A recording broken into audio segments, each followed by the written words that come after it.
Chapter 9. What Eleanor did not ask. Eleanor had not told her sister, because she had not yet found a way to tell herself, that the worst nights were not the nights she thought of Maggie at all, but the nights she did not. This was the truth she turned over in the dark on the fifth night, lying beside Tom's sleeping bag, listening to the particular settling sounds of a house with an extra person in it, a tap left running half a second too long down the hall, a floorboard near the spare room that Eleanor had forgotten creaked, because nobody had stepped on it in 30 years. She had spent a great deal of her adult life being, by any reasonable measure, a good person. She gave to the causes one was meant to give to. She remembered birthdays. She had sat up 3 nights running with Tom's mother during her final illness and had not once, in the sitting up, thought of it as a burden. She was, she believed without much vanity, a kind woman, the kind of woman who noticed when a waitress looked tired and left something extra, the kind of woman the school called first when a class needed an extra parent for the outing. And yet there had been whole years, she counted them now, lying in the dark, with the specific dread of an accountant's daughter doing some she did not want to find correct, whole years in which she had not thought of her sister at all. Not in anger. Not in grief, even. Simply not at all, the way one does not think, in the ordinary run of a Tuesday, of a country one has never visited, a fact true of the world but irrelevant to the day's business. There had been a year, she was nearly certain, somewhere in her late 20s, busy with Tom and the wedding and then the first baby, in which an entire 12 months had gone by and Eleanor could not, honestly, swear that her sister's name had crossed her mind more than a handful of times, and each of those times had been prompted by someone else. Her mother mentioning, in passing, that Maggie had qualified, that Maggie had a flat in Highbury, that Maggie was doing very well for herself, said in the carefully neutral tone Vivian used for all news of her elder daughter, a tone calibrated to convey information without inviting follow-up questions. It was the not thinking that frightened Eleanor now, more than any specific guilt she could name. Because if she had thought of Maggie every day, with longing, with active grief, then at least the love would have been doing some work all those years, keeping a channel open even if nothing traveled down it. But she had not. She had been happy. She had built, brick by ordinary brick, a life that did not require her sister in it, and she had not noticed the absence as an absence. She had simply, somewhere in the architecture of growing up, stopped including a vacancy for her, the way a house renovated long enough ago eventually stops looking renovated and simply looks like itself.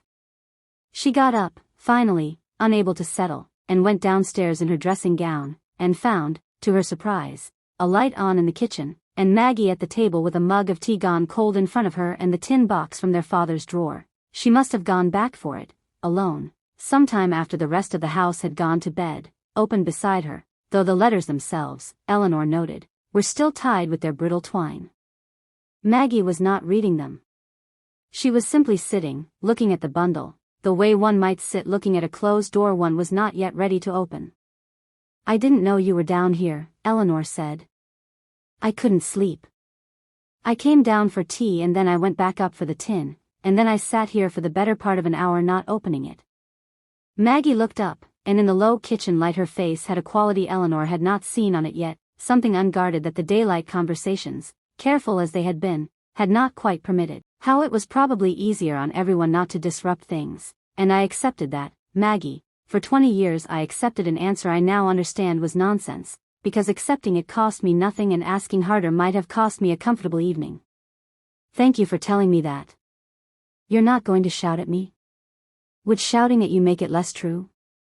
Maggie's voice was not unkind, but it was very level, and Eleanor recognized in it the same quality she had heard at the kitchen table 4 nights before, the voice of a woman who had decided, somewhere in her long professional life, that precision served her better than heat.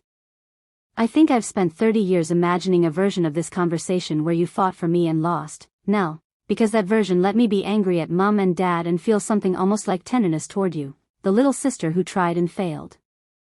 And I think the truth, which is that you mostly didn't try, not really, not past the point where trying became uncomfortable, is harder to hear, but I find, sitting here, tonight, that I would rather have the harder true thing than the easier false one. I've built a whole career on preferring that. I don't see why my own family should get an exemption. That's a very cold way to think about your own sister. It's the only way I know how to think about anything that matters to me. I'm aware it isn't always an attractive quality. Maggie looked at the tin, and at the letters, and back at Eleanor. I'm not telling you this to punish you. I want to be clear about that, because I can see you bracing for punishment, and I don't think that's what tonight is for. I'm telling you because I think you've spent 5 days apologizing to me for things you didn't do, the photographs, the bicycle, things that happened to you as much as they happened to me, and I think the actual thing you might have something to genuinely answer for is smaller and quieter than any of that, and I think it would do you good to name it properly instead of drowning it in apologies for the larger crimes that were never yours. Eleanor sat with that for a long moment, turning her own cold tea in its mug, and found that her sister was right in a way that landed harder than any accusation could have, precisely because it was offered without heat, that she had spent 5 days performing a grand, dramatic guilt over the bicycle and the photographs and the piano lessons, the spectacular visible injustices that had clearly never been her fault, and had not, until this exact moment, sitting at 1:30 in the morning in her dressing gown, properly faced the smaller, quieter, entirely her own failure, that she had been given, at 16 and 18 and 20 and every year since, the chance to be the one who pushed, who refused to accept the soft deflecting answer, and had chosen, each time, the comfortable evening instead. I'm sorry, she said. Not for the bicycle. You're right, I don't think the bicycle was ever mine to apologize for. I'm sorry I stopped asking. I'm sorry it was easier not to know than to make Mum cry, and I chose easier, over and over, for 20 years, while you were 200 miles away presumably wondering why nobody on this end of the silence was trying very hard to break it. Thank you, Maggie said, and reached across the table, and this time it was she who closed the distance first, her hand finding her sister's without hesitation, a small but real reversal of the pattern that had governed the last 5 days. That's all I wanted. Not an apology for the things you couldn't help. Just the truth about the one thing you could.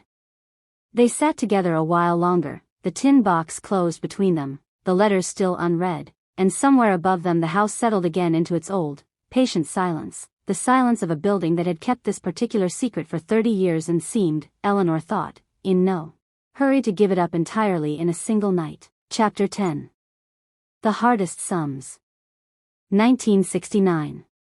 By the time the first full year had turned, Margaret had learned the names of 41 sheep, the particular smell that meant rain was an hour off rather than a day, and the precise weight of silence that meant her great-aunt did not wish to be followed into the back kitchen, where Edith kept, in a tin not unlike the one that would surface in a London desk drawer 30 years later, a small collection of letters of her own, though Margaret would not learn this until much later, and would not learn the contents of them at all, because Edith burned them, every one, in the autumn before she died, an act of tidying that Margaret would only ever be able to interpret, never to verify.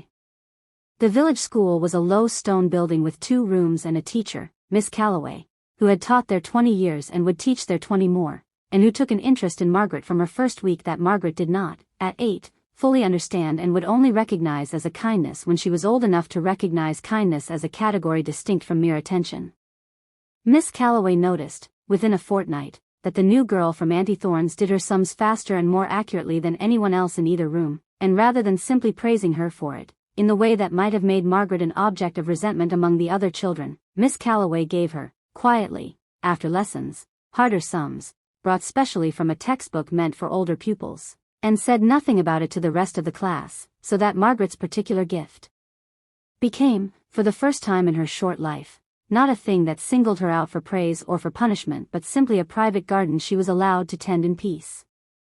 It was in that back room, after lessons, doing sums nobody else in the school could yet attempt, that Margaret first discovered the thing that would shape the whole of her adult life, that a column of figures, properly attended to, would always, eventually, yield its truth. Numbers did not change their minds. Numbers did not say one thing to your face and write another in a letter they never sent. A sum either balanced or it did not, and if it did not, the fault could always be traced, patiently, line by line, until the error revealed itself and could be corrected, and there was a peace in that discipline that the rest of Margaret's life, at 8 years old, conspicuously failed to offer. You like the certainty of it, Miss Calloway said to her once, watching her work through a long division with the focused stillness other children gave to play. I've taught a great many children, Margaret, and most of them like sums well enough when they're easy and hate them when they're hard. You're not like that. You like them best when they're hard, because a hard sum that comes right in the end is the most certain thing in the world, isn't it? More certain than people. Margaret had not had the words, at 8, to agree with this properly, but she had felt the truth of it land somewhere behind her ribs, and she carried Miss Calloway's observation with her for the rest of her life, the way one carries a stone picked up on a particular walk, useless in itself but forever associated with the exact weather of the day it was found. She wrote to her mother once a fortnight, as she had been told to, and her letters, composed at the kitchen table under Edith's not quite supervision, grew shorter and more careful as the months went on, because Margaret had discovered, with the particular sensitivity to silence that abandoned children develop early, that her mother's replies, when they came at all, arrived irregularly and said very little, and that there was a kind of safety in not asking for more than the relationship seemed able to give. She did not write the questions she actually wanted answered. She did not write "Why am I here?" or "When will I come home?" or "Does Eleanor ask about me?" because some instinct in her, the same cold clear instinct that would later make her formidable in a courtroom, understood that a question asked and not answered was worse than no question at all, a wound reopened for no gain, and so she wrote instead about the sheep, and the sums, and the particular shape of the moor in different weathers, the same safe, surface correspondence her mother would, 30 years later, be found to have mirrored back in a tin box of letters that never reached her. Edith did not pry into the contents of these letters, but she watched Margaret write them, on the evenings when writing was due, with an attention that Margaret only understood much later as its own kind of vigilance, Edith watching for the moment when the careful surface correspondence might crack, when Margaret might, in a low moment, write the true and dangerous question instead of the safe and useless one, and being ready, on those evenings, to sit a little closer at the kitchen table, to find some small task that kept her in the room without announcing that she was keeping watch. It happened only once, that first year, on an evening in late November when the post had brought, for the first time since Margaret's arrival, nothing at all, no letter, not even the brief careful kind, and Margaret had sat at the table with her own half-finished letter to her mother and had written, before she could stop herself, the sentence she had been suppressing for 4 months. "Why don't you want me to come home?" She had looked at the words on the page for a long moment, and Edith, who had been at the range with her back turned, had turned round at the particular new quality of the silence behind her, the silence of a child who has stopped writing and started feeling, and had come to stand behind Margaret's chair and read the half-finished letter over her shoulder without asking permission, which was the only time in 11 years she ever did such a thing. "You can send that, if you want to," Edith said. "I won't stop you. It's a fair question and you've a right to ask it." "Will she answer it?" Edith was quiet for a moment, and Margaret, even at 8, understood that her great-aunt was weighing the cost of an honest answer against the cost of a kind lie, the same weighing Margaret herself would spend a career doing on other people's behalf. "I don't know," Edith said finally. "I think she might want to and not be able to. There's a difference between not answering because you don't care and not answering because the answer would cost you something you're not yet strong enough to pay. I don't know which one your mother is, not for certain, though I have my suspicions, and I won't share them with you because suspicions aren't facts, and I told you, the first night you came here, that I wouldn't deal in anything I couldn't stand behind. What do I do, then? You can ask, and risk the silence hurting worse than the not asking did. Or you can write about the sheep again, and keep the channel open and shallow, and wait. There's no wrong answer, Margaret. There's only which kind of pain you'd rather have charge of." Margaret had looked at her unfinished question for a long time, the lamp burning low over the kitchen table, the wind doing its steady work against the windows, and in the end, and she would think of this, decades later, as either the wisest or the most cowardly decision of her young life, and would never fully settle which, she had crossed out the dangerous sentence, carefully, so that it could still, just, be read beneath the ink, a fact she had never told anyone and would not, until she sat alone with the unsent letters 30 years later, fully understand the significance of, that she, too, had once written a true thing and refused herself permission to send it, and had instead written 3 further lines about the snow on the moor, and signed her name, and posted the safe letter the following morning, and kept, in some small unexamined drawer of her own conscience, the knowledge that she had had the courage to write the question and not, quite, the courage to risk what answering it might cost. It was a habit, she would understand only much later, that her mother appeared to have inherited or perhaps simply shared all along, the writing of true things, and the careful, deliberate failure to send them, and the knowledge of that shared habit, when it finally surfaced, would prove harder to forgive in her mother than almost anything else, because it meant the silence between them had never been only her mother's doing. It had been, in its own smaller, more forgivable, but still real way, Margaret's as well. Chapter 11. The garden. She found her father in the garden on the 6th morning, which surprised her, because she had not known, until she saw him there in his shirt sleeves despite the cold, kneeling at the edge of a flower bed with a trowel in his hand, that her father gardened at all. It had never been a feature of the man she remembered, the solicitor in his good coat, the careful evasive voice on the telephone. But there he was, turning over a square of bare soil with a methodical patience that looked, to Margaret, very much like a man doing something with his hands because his mind had become unbearable to sit with unoccupied. "I didn't know you gardened," she said. Gerald did not look up immediately.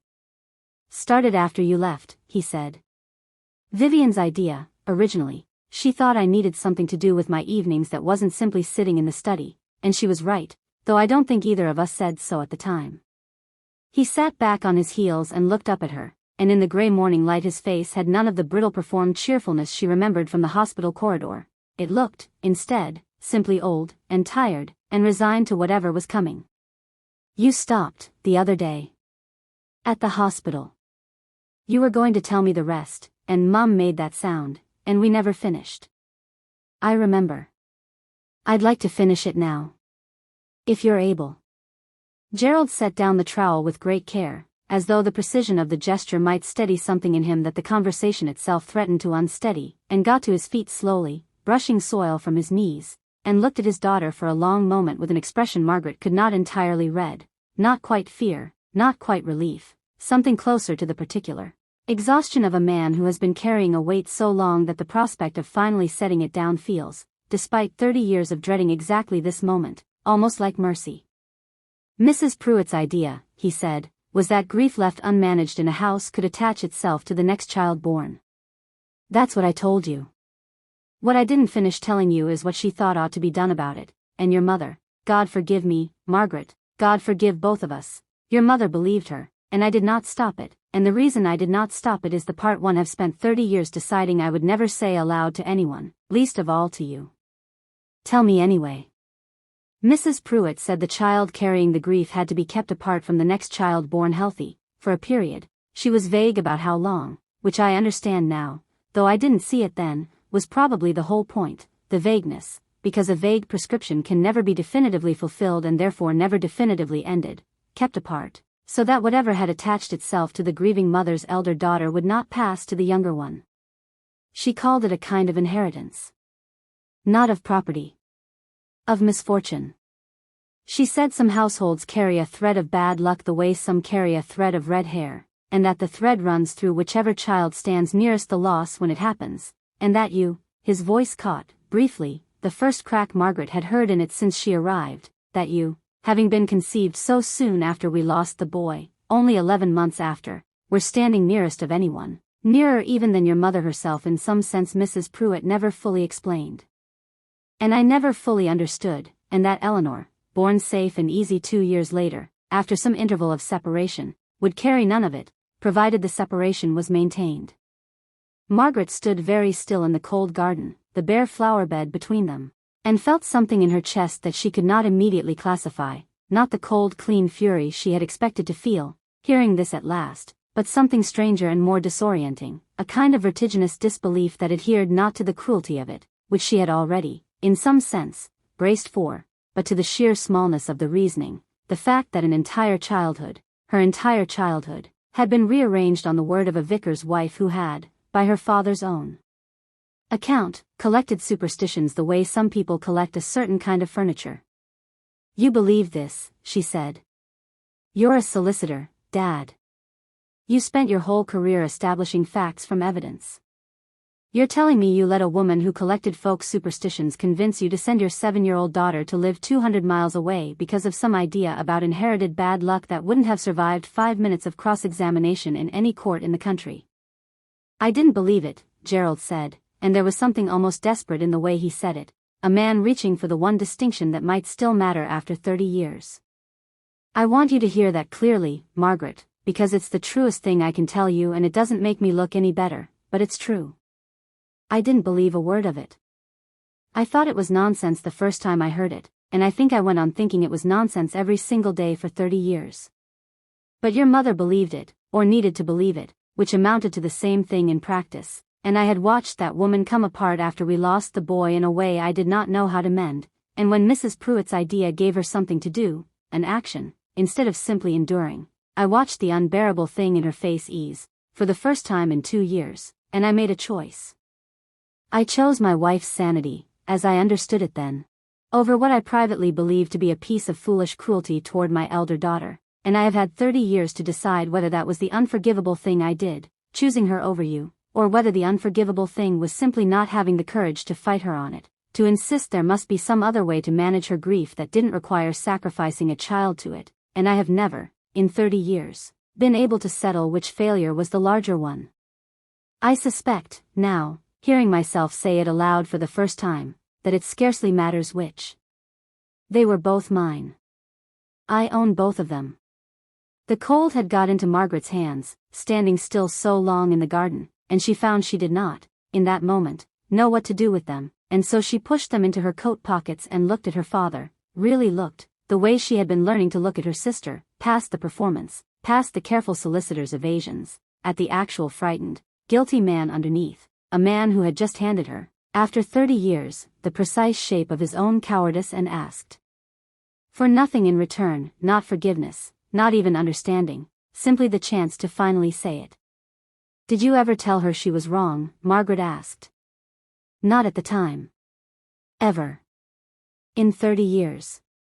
Did you ever sit your wife down and say, Vivian, this was a mistake, we should bring her home, this has gone on long enough? Gerald's silence answered before his words did. Once, he said finally. When you were perhaps 11. I raised it.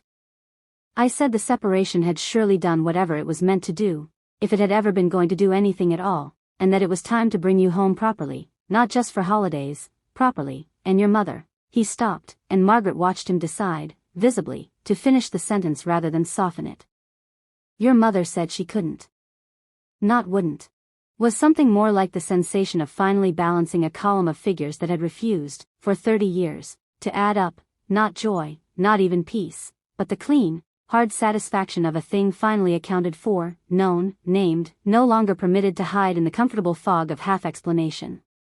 Thank you for telling me, she said. I don't know yet what I feel about it.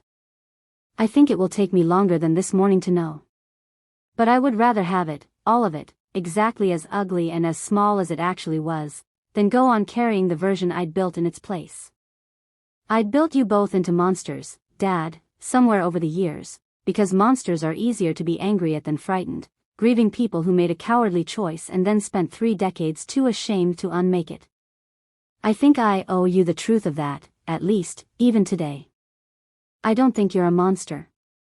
I think you're a man who failed me very badly, in a way that has cost me a great deal, and I am not yet ready to tell you it's all right, because it isn't, and I don't believe in telling people things are all right when they aren't, but I don't, this morning, think you're a monster. Gerald nodded, once, and looked down at the bare flower bed between them, and said nothing further, because there was nothing further, in that moment, that either of them had the words for, and Margaret turned, eventually, and went back into the house, leaving her father alone in the cold garden with his trowel and his 30 years of unforgivable, ordinary, human cowardice, and found that she was crying, finally, properly, for the first time since the telephone had rung 6 days before, not for her mother, and not even, quite, for herself, but for the 7-year-old girl in the back of a car who had decided that crying was a thing you did only when you still believed it might change the outcome, and who had been wrong. Margaret understood now, stopping in the hallway to press the heel of her hand hard against her eyes, wrong to think that not crying had ever been the same thing as not grieving at all. Chapter 12. Vivian Calthorpe, age 24. Eleanor had gone back to the box room alone, on the 7th afternoon, while Margaret sat with their mother at the hospital and their father, since the conversation in the garden, had taken to long, solitary walks that nobody in the family had yet found the words to ask him about, and she had told herself, climbing the stairs with a cup of tea she did not particularly want, that she was simply finishing the sorting they had begun together, the ordinary unfinished business of boxes and curtains, and a dressmaker's dummy draped in its sheet. She did not, quite, admit to herself that she was looking for something more, until she found it. It was in the bottom of the third tea chest, beneath a stack of old curtains too good to throw away and too faded to use, a second tin, smaller than the one in their father's desk, and unlocked, and inside it, not letters this time but a single exercise book, the kind a schoolchild might use, its cover soft and worn at the corners, with their mother's maiden name written inside the front cover in a hand younger and less careful than the looping script on the album, Vivian Calthorpe, it read. And beneath that, in pencil, nearly worn away, age 24. Eleanor sat down on the floor of the box room with the exercise book in her lap and understood, within the first page, that she was holding something her mother had never intended either daughter to find, a diary, kept in fits and starts across what appeared to be several years, the entries irregular, sometimes only a line, sometimes pages, the handwriting changing subtly across its length in a way that let Eleanor track, almost physically, the passage of time the way one tracks the rings of a felled tree. The early entries were ordinary, even dull, accounts of dinners, of Gerald's promotion at the firm, of a holiday in Cornwall, the unremarkable record of a young wife's unremarkable happiness, and Eleanor read them with a strange tenderness. Because here was her mother at 24, 25, a woman Eleanor had never known, a woman who existed before either daughter did, worrying about whether her pastry had turned out and whether Gerald's mother approved of her, a woman entirely unburdened by the grief that would come to define, in Eleanor's experience of her, nearly everything. And then, abruptly, on a page dated some 18 months before Margaret's birth, the entries stopped being ordinary. We buried him today. I cannot write his name. Gerald has not said a word since the church, and I do not know if that is grief or simply that there is nothing a person can say that does not sound obscene against the size of it. The doctor says there was no reason. I keep returning to that sentence the way one returns to a sore tooth. No reason. As if that is a comfort. As if the absence of a reason is not, in fact, the very worst thing he could have told me, because a reason is a thing one can rage against, or guard against, or simply blame, and I have nothing, I have only the fact of it, sitting in my chest like a stone I will apparently be required to carry for the rest of my life with no explanation ever offered as to why I was made to pick it up in the first place. Eleanor read on, slowly, conscious that she was trespassing somewhere far more private than a box room, and found, across the following months of entries, a portrait of a grief so total and so disordered that she had to stop, twice, and simply sit with the exercise book closed in her lap, breathing, before she could continue. Her mother, in these pages, was not the calm, evasive woman who had told a 9-year-old Eleanor that the schools were smaller up north. She was a woman coming apart in real time, a woman who wrote, in one entry that made Eleanor's hands go cold, I think if I had to choose, today, between never having existed at all and going on living inside this particular silence, I am not entirely certain which I would choose. And I am frightened that I have written that down, because writing it down makes it a fact rather than simply a passing darkness, and yet I find I cannot make myself cross it out.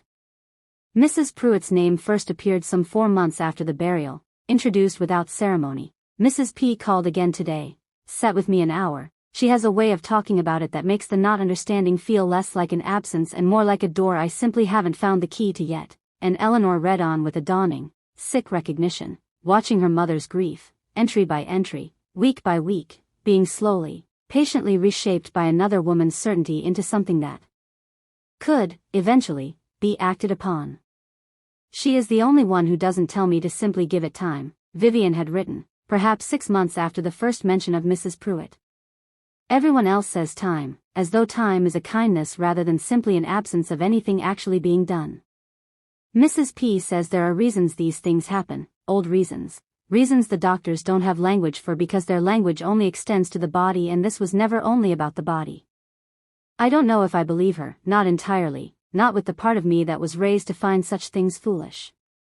But I find that I would rather believe something, even something foolish, than go on believing nothing at all, because nothing is precisely what I have had for 6 months and it has very nearly finished me.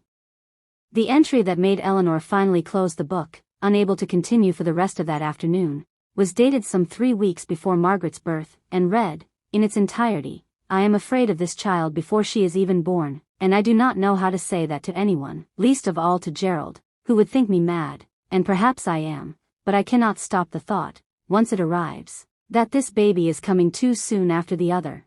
Not soon in the body's reckoning, the doctors say the timing is perfectly ordinary, but soon in some other reckoning I cannot name, and Mrs. P says I am not wrong to feel, and I do not know, lying here at 3 in the morning with her already moving inside me, whether what I feel is a mother's love arriving early or a mother's grief simply refusing to leave room for it. Eleanor sat for a long time on the floor of the box room, the exercise book closed beside her, the light failing in the small window over the walled garden, and felt something she had not expected to feel, reading her mother's most private terror laid bare on a page written before either daughter existed to be hurt by it.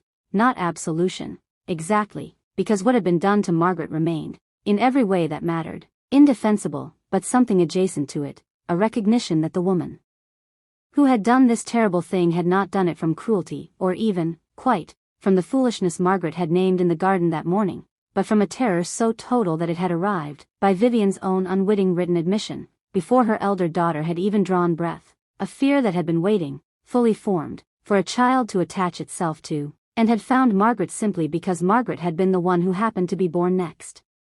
It was not, Eleanor thought, closing the box room door behind her and carrying the exercise book downstairs with the careful reverence of someone carrying something that might yet explode, the kind of fact that made anything better.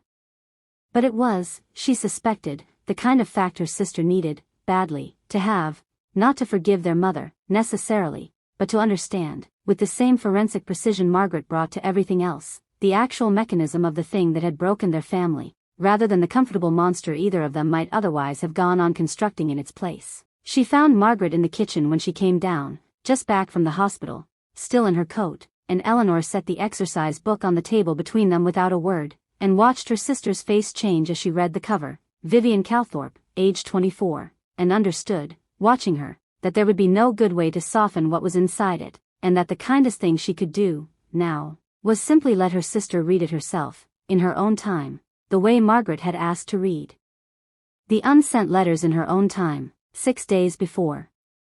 "Where did you find this?" Margaret said. "The box room. Third tea chest, under the curtains." "I don't think she meant for anyone to find it, Maggie. I think it's exactly as private as it looks." Eleanor sat down across the table. "I read some of it. I'm sorry, I should probably have waited for you, but I started and I couldn't stop, and I think you need to read it too, but I wanted to warn you first, because it isn't an excuse, not really, but it's the worst thing I've ever read, and I don't think you should read it standing in a kitchen with your coat still on." Margaret took off her coat, slowly, and sat down, and drew the exercise book toward her with both hands, and Eleanor watched her sister open it to the first page, to their mother at 24, ordinary and unburdened and entirely unaware of what was coming, and thought, watching Margaret's face settle into the particular stillness she brought to evidence she had not yet finished assessing, that this was perhaps the closest thing to mercy either of them had it in their power, just now, to offer their mother, not forgiveness, not yet, perhaps not ever, but the willingness to read the whole of the record before passing any final judgment on what it contained. Chapter 13. 11 minutes.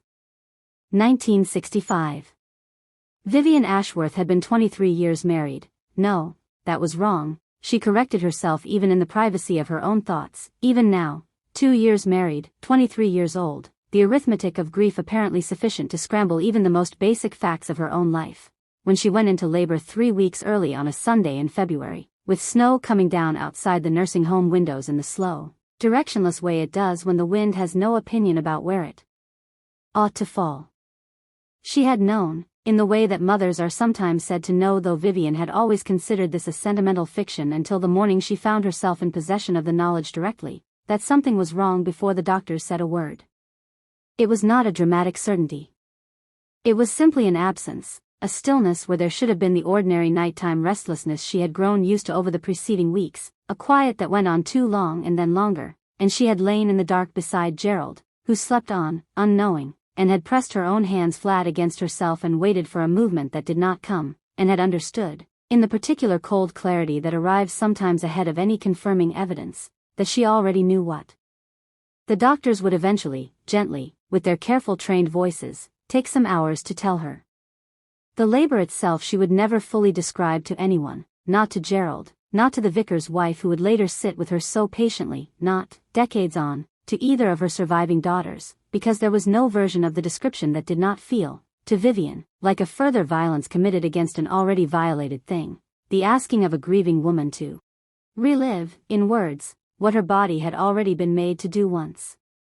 She would say only, on the rare occasions she said anything at all, that it had taken 11 hours, and that at the end of it there had been a silence in the room of a particular, total quality that she would spend the rest of her life listening for and dreading the return of, in every other room she ever stood in. He had been a boy. They had not chosen a name, not formally, not in any way written down or shared with the wider family, but Gerald had wanted, privately, to call him Edward, after his own father, and Vivian had agreed, privately, in the soft negotiations of late pregnancy, and so in the only place that mattered, in the private language two parents build for a child not yet born, he had already, briefly, been Edward, and the nurse who came to ask, with great gentleness, whether they wished to see him, used no name at all, because none had been registered, and Vivian had said yes, and had held her son for 11 minutes. She counted them, watching the clock on the wall opposite the bed, because counting was the only thing her mind could do that did not immediately become unbearable, and had then, when the nurse returned, let him go, and had understood, in the act of letting go, that she was relinquishing not only a child but an entire imagined future, a whole population of birthdays and school reports and eventual grown-up disagreements about politics at the dinner table, gone in 11 minutes, gone before any of it had ever had the chance to become real enough to mourn in its particulars rather than simply in its total, devastating absence. The doctor who came the following week, to discuss what he called, with the careful imprecision of a man delivering news he did not himself find satisfying, the matter of cause, told her what Vivian would later write down almost verbatim in the exercise book her daughter Eleanor would find, 33 years on, in the bottom of a tea chest. That there had been no apparent reason, no cord accident, no infection, no abnormality the post-mortem had been able to identify, that sometimes, in a small percentage of cases, these things simply happened, and that she should not blame herself, and that there was every reason to expect a healthy pregnancy in future. She had thanked him. She had thanked him, she would remember later with a kind of disbelieving horror at her own younger self, as though he had done her some kindness rather than handed her an absence dressed up as medical opinion, a blankness where a reason should have been, and she had gone home from that appointment and sat in the nursery that had already, in the 8 months of preparation, been half furnished, a cot assembled, curtains hung, a small collection of clothes folded in a drawer that nobody had yet had occasion to use, and had understood, sitting there in the particular silence of a room built for a person who was never going to occupy it, that the absence of a reason was not, as the doctor seemed to believe, a mercy. It was a wound with no edges to it, nothing for the mind to close around, and Vivian Ashworth, who had been a perfectly ordinary, perfectly happy young wife 8 months before, found that she did not, in any practical sense, know how to go on living inside a grief that refused to explain itself. It was into this particular wound, raw and edgeless and 6 months unhealed, that Mrs. Pruitt first stepped, with a plate of seed cake and an offer to sit, and Vivian, who had begun by that point to dread the well-meaning, useless visits of friends who told her time would help, found in the vicar's wife something she had not encountered anywhere else, a woman willing to discuss the death directly, without flinching, without the social nervousness that made everyone else's kindness feel paradoxically, like one more thing Vivian had to manage on their behalf. "You want a reason," Mrs. Pruitt said. On perhaps the 4th visit, with the particular bluntness Vivian would only much later understand to be its own kind of manipulation, the bluntness of someone who has correctly identified the exact shape of another person's need and is preparing to fill it. "Everyone tells you not to look for one, and I think that's cruel, because the mind doesn't stop looking just because it's been told to stop, it only stops being permitted to look out loud, which is worse, because then you're carrying the search in secret on top of carrying the grief. The doctor says there isn't one. The doctor means there isn't one in his particular book. There are other books, Vivian. Older ones. I don't say this to upset you, and you're free to think me a foolish old woman and send me home and never let me past your door again, but I have sat with a great many grieving mothers in this parish over the years, and I have come to believe certain things about how grief moves through a household that the doctor, with all his learning, was never taught to look for. It would be easy, looking back from any distance at all, to ask why Vivian had not simply done as she threatened, thought the woman foolish, sent her home, shut the door. Vivian herself would ask this question of her own younger self for the rest of her life and would never arrive at an answer that satisfied her, because the honest answer, she came eventually to understand, was not that she had been persuaded by evidence, since Mrs. Pruitt had offered none that would have survived a moment's scrutiny from the woman Vivian had been before the loss. The honest answer was that grief, sufficiently total and sufficiently unexplained, does not require evidence. It requires only somewhere to go, some shape to take, some action that promises to convert the unbearable passivity of mourning into the bearable activity of guarding against a repetition, and Mrs. Pruitt, whatever her motives, and Vivian would spend decades wondering whether the woman had believed her own theories or had simply enjoyed, in some manner she herself perhaps never fully examined, the particular power of being needed so completely by another woman's pain. Mrs. Pruitt had offered exactly that shape, at exactly the moment Vivian's grief had become unbearable enough to accept any shape at all rather than continue formless. By the time Vivian discovered, 11 months after Edward's death, that she was carrying again, the shape Mrs. Pruitt had offered her had already, quietly, become load-bearing, holding up parts of Vivian's daily functioning that nothing else, in 11 months, had managed to support, and so when the old fear arrived, too soon, this one, conceived too soon after the other, nearer to the loss than safety allowed, by Mrs. Pruitt's careful, comprehensive doctrine, Vivian did not have, by that point, any other architecture left standing strong enough to resist it. She would carry that child to term. She would deliver her safely, on a clear morning in September, a healthy daughter with a full cry and 10 correct fingers and toes, and she would hold her, and love her, immediately and without complication, in a way that Vivian herself would later find the single most painful fact in the entire history of what happened, that she had never, not for one day, doubted her love for the daughter she would eventually send away. She had only ever doubted, with a terror that had calcified by then into something closer to certainty than belief, her own capacity to survive losing her a second time, if the thread Mrs. Pruitt had described was real, and she had chosen, in the end, not to test it. Chapter 14. The Promise She Made Herself. They read the exercise book together that evening, after the boys had gone to bed and Tom had taken himself off, with the particular tact of a man who understood when a house required privacy more than company, to the pub for what he described as one pint he had no real intention of limiting himself to, and the two sisters sat at the kitchen table with the lamp pulled close and passed the book between them, page by page, neither of them speaking much, because there was very little, Margaret found, that could usefully be said in the middle of reading a woman's unraveling, only the occasional small sound, a breath drawn in sharply, a hand pressed briefly to a mouth, that served as a kind of punctuation neither of them needed translating. It was past 11 by the time they reached the final entries, written in a hand grown shaky with what Margaret recognized, professionally, as the particular tremor of someone writing through tears rather than around them, dated some 4 months after Margaret's birth. I held her today and could not stop crying, and Gerald asked what was wrong and I could not tell him, because the true answer is too shameful to say aloud even to my own husband. I was crying because I love her so completely and so immediately, more even than I expected to, and the loving makes the fear so much worse rather than better, because now there is something specific and irreplaceable at stake rather than simply an abstract dread. Mrs. P says the separation, when it comes, should not be delayed past her 7th year, that the danger lessens as the child grows but does not vanish entirely until then, and I have started, God forgive me, to count down the years in my head the way one counts down to a sentence rather than a kindness, and I do not know how I am meant to love a child for 7 years. Knowing that I have already, in some sense, signed the order for her exile, and go on loving her exactly as much, every single day, as if I hadn't. There was one more entry after that, undated, squeezed into the bottom of the page in handwriting so different from the rest, smaller, harder, controlled in a way that suggested enormous effort, that Margaret had to read it twice to be certain she had understood it correctly. I will write to her every year, whatever happens, wherever she ends up. I will not stop loving her simply because I have stopped being able to keep her near me. That much I can promise myself, even if I am not permitted to promise it to her directly. The book ended there. Margaret closed it, finally, and set it on the table between them, and for a long moment neither sister said anything at all, the lamp casting its small warm circle over the scarred oak surface, the rest of the kitchen gone dark and indistinct around them. She kept that promise, Margaret said eventually. The writing, I mean.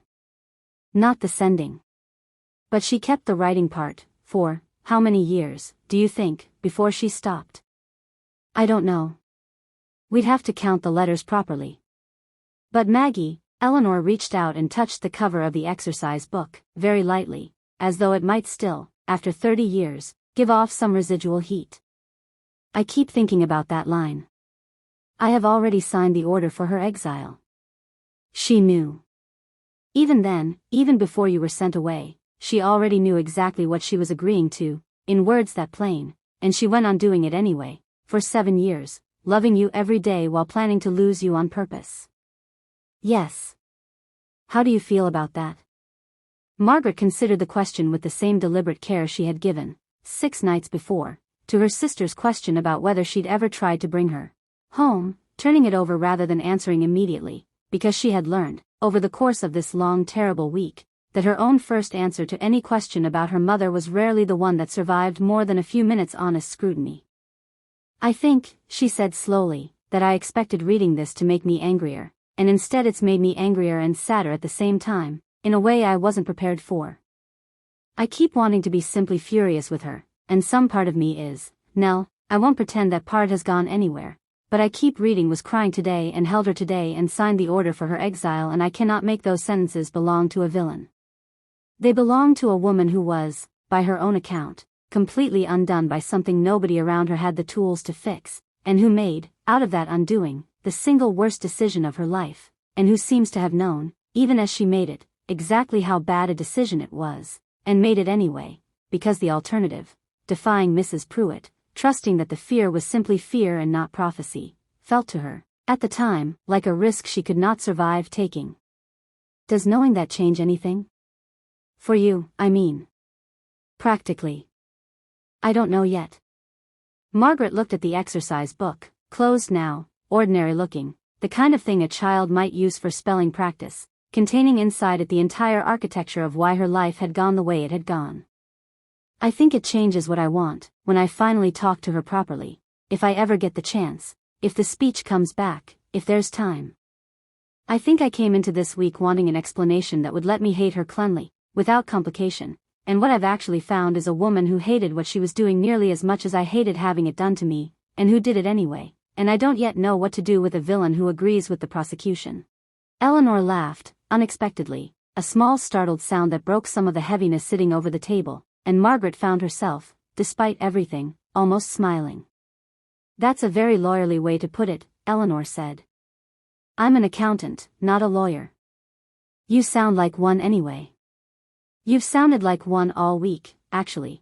I keep noticing it, the way you talk about evidence and accounting for things, and I wonder sometimes whether you became one because you already thought that way, or whether 30 years of needing to make sense of an unexplained childhood made you into the kind of person who needed a profession that rewarded exactly that instinct. Probably both, Margaret said. I've never separated the two convincingly, even to myself. Miss Calloway, my teacher, in the village, I'll tell you about her properly sometime, told me once that I liked sums best when they were hard, because a hard sum that came right in the end was the most certain thing in the world. I think I've spent 30 years looking for more of that certainty wherever I could find it, because the one place I most wanted it, the one column of figures I most needed to balance, simply refused to add up no matter how long I sat with it. And now? Now I think it's starting to add up. Not in a way that makes it bearable, exactly.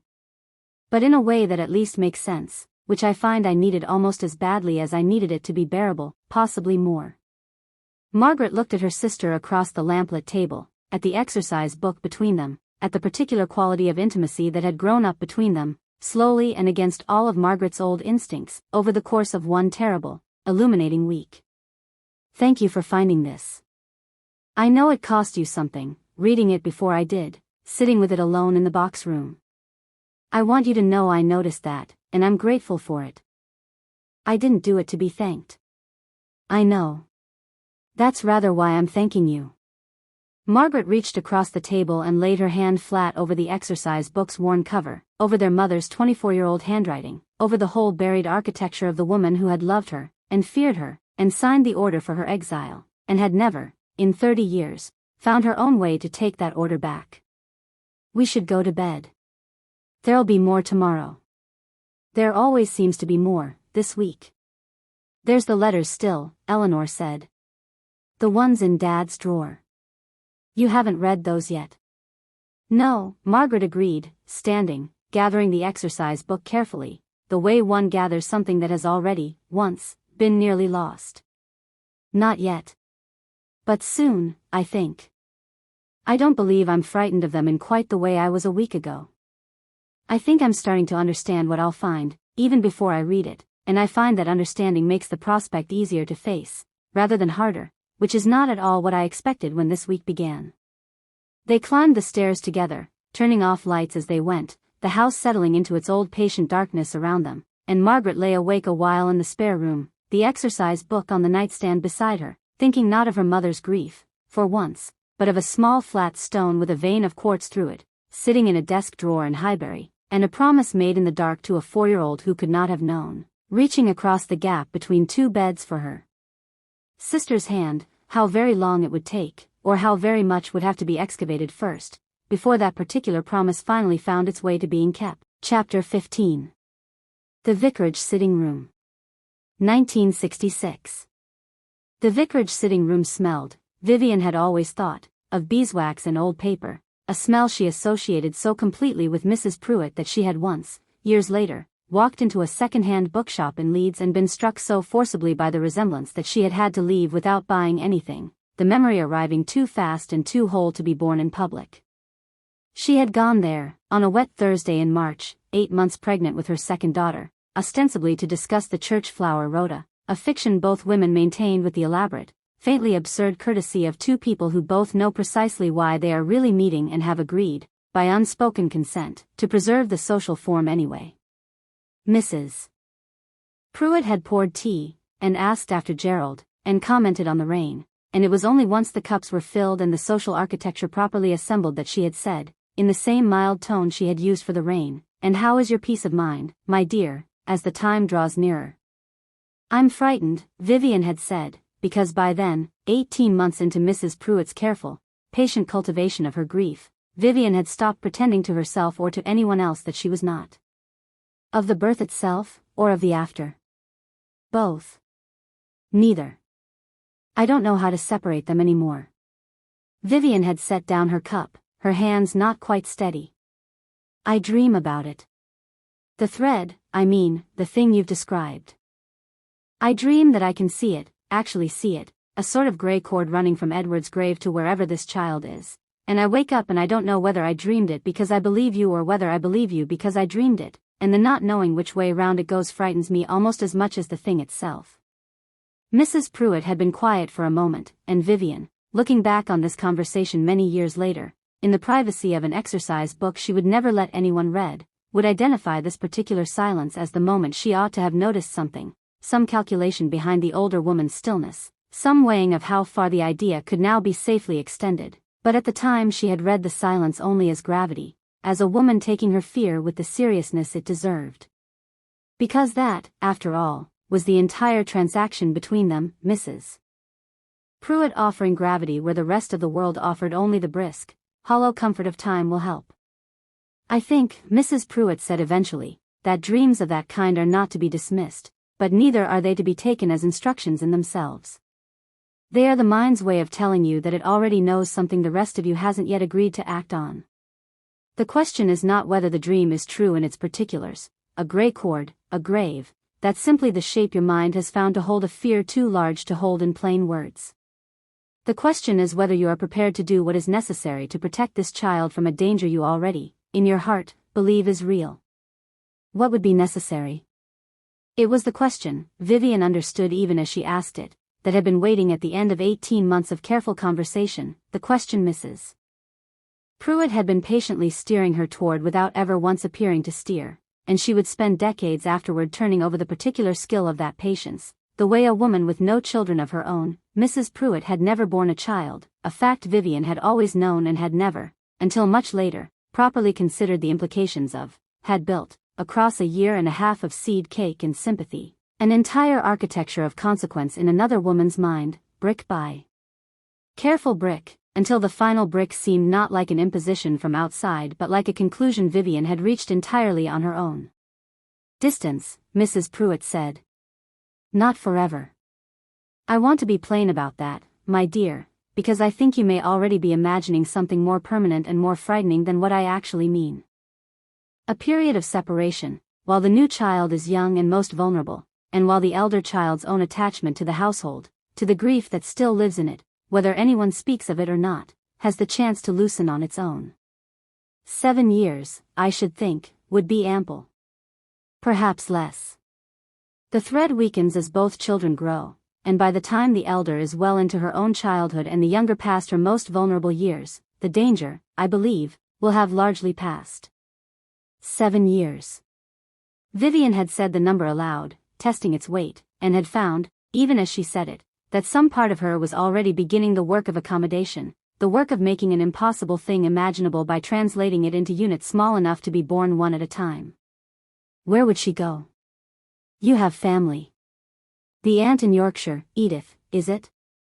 A sensible, steady woman, by all accounts, and far enough removed that the connection would feel natural rather than punitive, to anyone outside the family who might ask. A holiday with an elderly relative who's glad of the company. Nothing more dramatic need be said of it, to the world or to the child herself. Vivian had sat with that for a long time, the tea growing cold between them, the rain continuing its steady work against the vicarage windows, and had felt, even then, even in the grip of a fear so total it had reorganized her entire understanding of her own family, some small clear voice at the very back of her mind observing the whole conversation with a horror she did not yet have the strength to act on, a voice that said, quite calmly, "This is monstrous, you are about to agree to something." Monstrous, dressed up in the comfortable language of holidays and sensible aunts, and you know it, and you are going to do it anyway, because you have decided that your own unbearable. Fear matters more than the unbearable thing you are about to do to a child who has never done anything to deserve it. She would remember that small clear voice for the rest of her life. She would remember, with a precision that never dulled no matter how many years passed, the exact moment of choosing not to listen to it, sitting in Mrs. Pruitt's sitting room with the smell of beeswax and old paper all around her, 8 months pregnant, exhausted past the point of trusting her own judgment on anything at all, and reaching for the comfortable lie because the comfortable lie offered her, for the first time in 18 months, something that felt almost like the prospect of safety. "I'll speak to Gerald," she had said, and Mrs. Pruitt had nodded, and poured more tea, and the conversation had returned, with the same elaborate courtesy with which it had departed, to the subject of the church flower Rhoda, as though nothing whatsoever of consequence had just been decided between two women over a pot of Darjeeling on a wet Thursday afternoon in March. It would be Vivian, not Mrs. Pruitt, who eventually had to find the words to put this to Gerald, because Mrs. Pruitt's particular genius, Vivian would understand only many years later, lay precisely in never being the one who issued the instruction directly. She planted the fear, and tended it, and let the frightened woman herself do the work of converting fear into decision and decision into action, so that whatever followed could never, quite, be laid at Mrs. Pruitt's door in any way that would survive cross-examination, and Vivian, walking home from the vicarage in the rain with her unborn second daughter heavy inside her and her 7-year-old first daughter waiting for her at home, understood, even as she made her slow way back along the wet pavement, that she had just agreed to become the architect of her own family's central wound, and that she would go on, for the rest of her life, being unable to fully blame the woman who had built the wound's design, because in the end, however carefully that design had been suggested to her, it was Vivian's own hand that would have to do the actual building, brick by brick, beginning with a cedar trunk packed at the foot of a child's bed 18 months later, and Vivian would never, not once in the 30 years that followed, succeed in finding anyone else to hold the blame for that particular fact in her place. Chapter 16. The pattern in the figures. The call from Pemberton came on the 9th day, while Margaret was sitting in the hospital corridor with a cup of vending machine coffee she had no intention of drinking, and she stepped outside into the car park to take it, because some habits, the habit of never letting her professional voice be overheard sounding anything other than entirely composed, had survived even this particular week intact. "I wouldn't ring if it weren't urgent," Pemberton said, in the brisk, apologetic register he used for exactly this kind of imposition. "The Halloway matter. I know you're occupied with family, Margaret, and I want to be clear I'm not asking you to come in, but the client's solicitor is pressing, and I find I'm rather out of my depth on the specific irregularity you'd flagged before you left. Would you have 10 minutes to talk me through it on the telephone?" She would, and did, standing in the cold car park with her coat collar turned up against the wind, walking Pemberton through the inconsistency she had spotted in the Halloway figures 11 days before. On the morning the telephone had rung at her desk and changed the shape of everything. A discrepancy in the company's reported inventory valuations, small enough to have escaped 2 previous audits, large enough, once properly traced, to suggest something rather more deliberate than ordinary. Clerical error. The pattern's the thing, she said, watching her breath fog in the cold air. Look at the timing of the write-downs against the quarterly results. Every time the figures were due to be reported externally, the valuation took a small, defensible-looking hit, nothing dramatic enough to trigger questions on its own, but consistent, quarter after quarter, always in the same direction, always just large enough to keep the headline numbers looking healthier than the underlying stock actually was. That's not an accident, Mr. Pemberton. An accident doesn't repeat itself 11 times running in the same direction with the same convenient timing. Someone built that pattern on purpose, and built it carefully enough that it would survive a cursory look. It just won't survive a careful one. You're certain. I'm as certain as the evidence allows me to be, which in this case is very certain indeed. The numbers don't lie, even when the people behind them do. That's rather the whole point of what we do. People can construct an explanation, a story, a perfectly plausible account of why a thing looks the way it looks, and the story can be smooth and reasonable and delivered with absolute sincerity, and it can still, when you actually trace where every figure came from and where it went, turn out to be false. The story isn't the evidence. The story is just the thing people tell themselves, and other people, to make the evidence feel less alarming than it actually is. She heard herself say this, standing in a hospital car park 11 days into the unraveling of her own family's central, decades-long story, and felt something close to a laugh rise in her chest, except that it was not, quite, funny. It was something more like vertigo, the particular vertigo of hearing one's own professional language describe, with uncanny precision, the exact mechanism of one's own childhood. A pattern repeated quarter after quarter, always in the same direction, always carefully timed, always defensible looking on its own and only damning once you traced the whole sequence.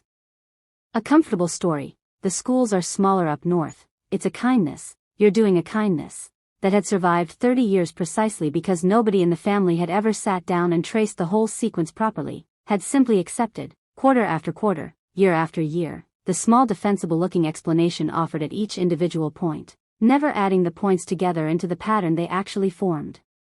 Margaret? Are you still there? Yes. Sorry. I was thinking through the next steps. She gathered herself, the professional register reasserting itself with the ease of long practice, though something in her chest had not, quite, settled back into its ordinary shape.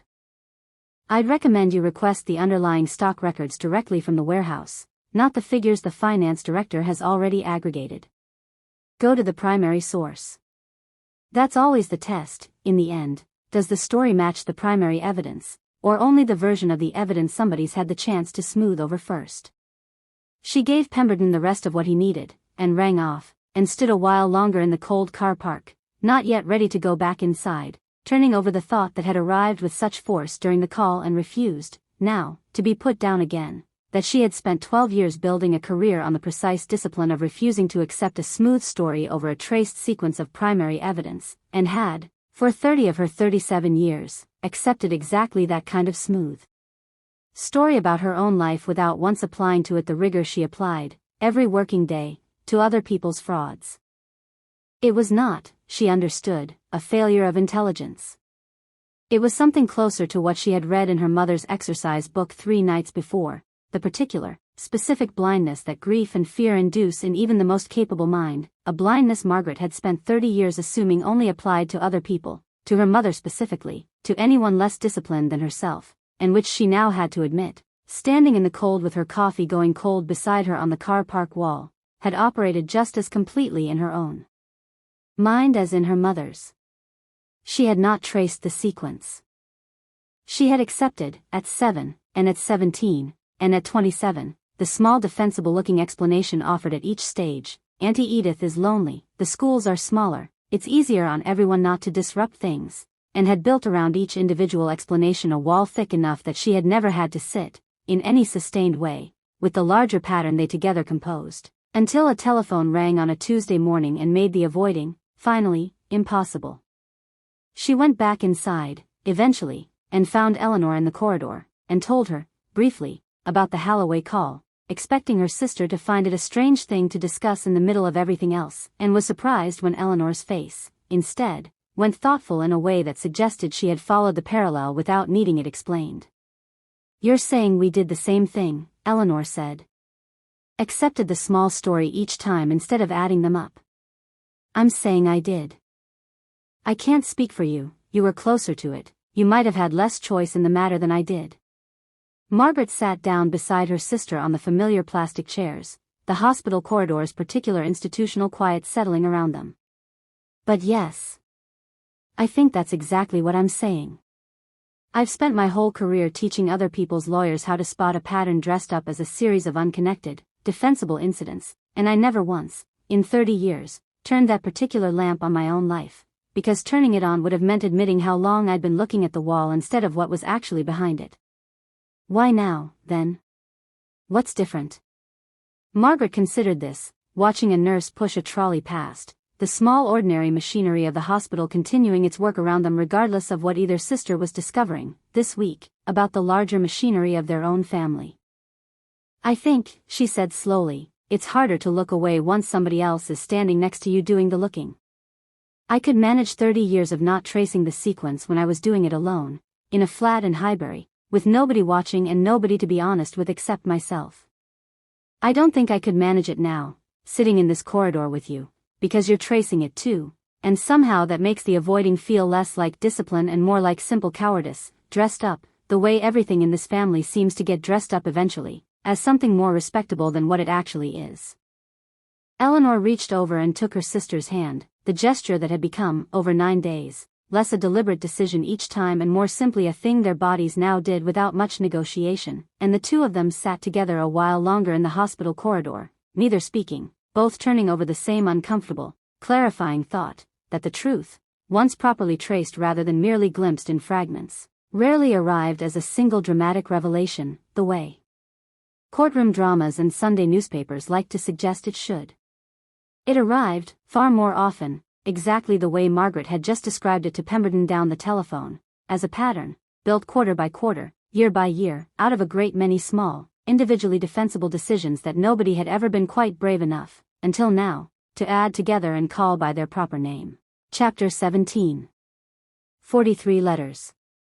Margaret read the first 10 of the unsent letters on the 10th night, alone in the spare room, with Eleanor's promise, "I won't read them unless you want me to, but when you're ready, I want to be there," set gently aside for this particular evening, because some instinct had told her, climbing the stairs after supper with the tin tucked under her arm, that the first reading at least needed to happen alone, the way a person sometimes needs to receive bad news alone before they can bear to watch anyone else receive it with them.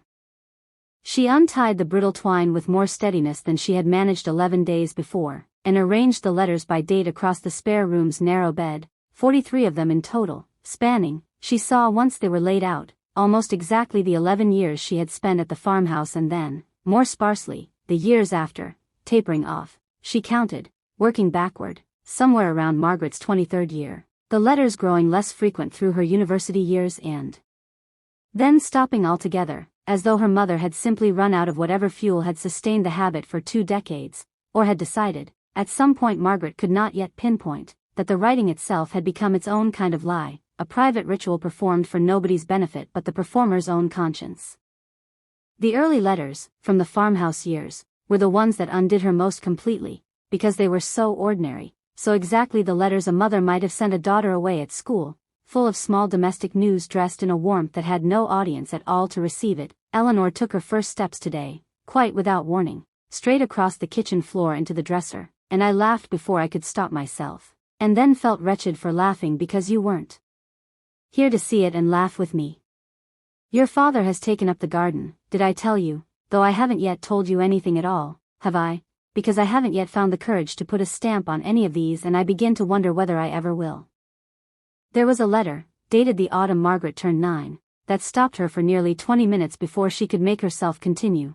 I dreamed of you last night, not as you are now but as a grown woman, and in the dream you asked me, quite calmly, without any anger at all, simply as a question one might ask about the weather, why I had done what I had done, and I found in the dream that I had no answer ready. That 30 years had apparently passed and I had still not worked out what I would say to you, and I woke at 4 in the morning with my heart going terribly and Gerald asleep beside me none the wiser, and I lay there until dawn trying to compose, in my head, the answer I would give you, and I could not do it then either, and I begin to fear I never will, and that you will indeed, one day, ask me exactly that question, calmly, without anger, and find me with nothing at all to offer you except 30 years of silence and a great many letters I never had the courage to send. Margaret set that letter down and sat very still for a long while, looking at her own hands in her lap, because her mother had described, with an accuracy that felt almost uncanny, the precise scene that had in fact occurred 11 days before, in a hospital room with a stroke between them rather than 30 intervening years, except that in the dream Vivian had at least been granted speech, the chance to fail to answer rather than simply the silence of a mouth that could no longer form words at all, and Margaret understood, reading on through the later letters, that she was watching her mother rehearse, year after year, in private, on paper nobody would ever read, the very conversation that fate, or simple bad luck, or perhaps some grim justice neither of them could have anticipated, had now made permanently impossible. The later letters, from Margaret's teenage years and into her 20s, grew shorter, and stranger, and increasingly preoccupied with a theme Margaret had not expected, not explanation, by this point, but something closer to confession, as though her mother had given up, somewhere along the way, on ever finding the words that would justify what had been done, and had begun instead simply recording, for an audience of no one, the slow accumulating weight of living daily with a decision she had long since come to believe was wrong. I read in the newspaper today about a woman in Surrey prosecuted for neglecting her children, and I found myself thinking, with a kind of sick envy I am ashamed to write down, that at least her crime has a name the law recognizes, a punishment with an end to it, a sentence that can be served and, eventually, finished. Mine has no name that any court would recognize and no sentence, and I begin to understand that this is because I sentenced myself, privately, the day I agreed to it, to something with no fixed term at all, a private exile of my own, running alongside yours, except that you, at least, have Edith and the Moor, and a life that I am told, through the careful filtered reports your father gives me, is becoming a genuinely good one. I have only this house, and this husband who's never once reproached me though I think he should, and a second daughter who looks at me sometimes with an expression I cannot read and am too frightened to ask about, in case the asking reveals that she, too, somehow, even at her age, already knows. It was this letter, more than any other, that finally brought Eleanor's name properly into the correspondence, and Margaret read on with a new, uncomfortable attention, watching her mother's private record of her younger daughter unfold alongside the record of her elder one's exile, and found, in a letter dated some 4 years later, the sentence that made her finally put the whole bundle down and go and find her sister, because she did not think, reading it, that this particular discovery was hers to sit with alone. Eleanor asked me again today why you don't come for Christmas, and I gave her the answer I always give, about distances and how settled you are, and she accepted it, the way she always accepts it, and I watched her accept it, and felt something in me go cold, because I understood, watching her small trusting face, that I am doing to her now a smaller version of the very thing Mrs. Pruitt once did to me, offering her a comfortable, plausible story in place of a truth I am not brave enough to give her, and letting her build her whole understanding of her own family on a foundation I know, even as I lay it, to be false. I tell myself it is to protect her from a guilt that isn't hers to carry. I wonder, some nights, whether that is the truth, or whether it is simply that the lie is easier for me too, and I have dressed my own cowardice up as protection because protection is a word I can live with and cowardice is not. Margaret found Eleanor downstairs, still up, reading in the sitting room with Tom long since gone to bed, and set the letter down on the arm of her chair without preamble, and watched her sister read it, and watched her face change, slowly, through the same progression Margaret herself had just gone through. Recognition, first, then something closer to grief, and finally a kind of weary, clarifying anger that Margaret recognized because she had been carrying her own version of it for 30 years. She knew, Eleanor said quietly, when she had finished. All those years, every single time she gave me that answer about distances, she knew it was the same kind of lie that had been done to her, and she did it anyway. Yes. I don't know whether that makes me angrier at her or sadder for her. I keep finding that's true of everything this week. Angrier and sadder, both at once, never one without the other. I think, Margaret said, sitting down across from her, That might simply be what the truth feels like when you finally get the whole of it instead of a story smoothed over for your comfort. I don't think there's a version of this where you get to feel only one thing cleanly. I think you get both. Always, forever, and you learn to carry both at once. And that's simply what it costs to know, instead of only suspecting. Eleanor looked at the letter again, at their mother's confession of her own smaller cowardice, mirroring the larger one, and then looked up at her sister with an expression that had, beneath the grief, something steadier in it than Margaret had seen there before. "There are more letters," she said. It was not quite a question. 30 more, at least. "I've only read 10.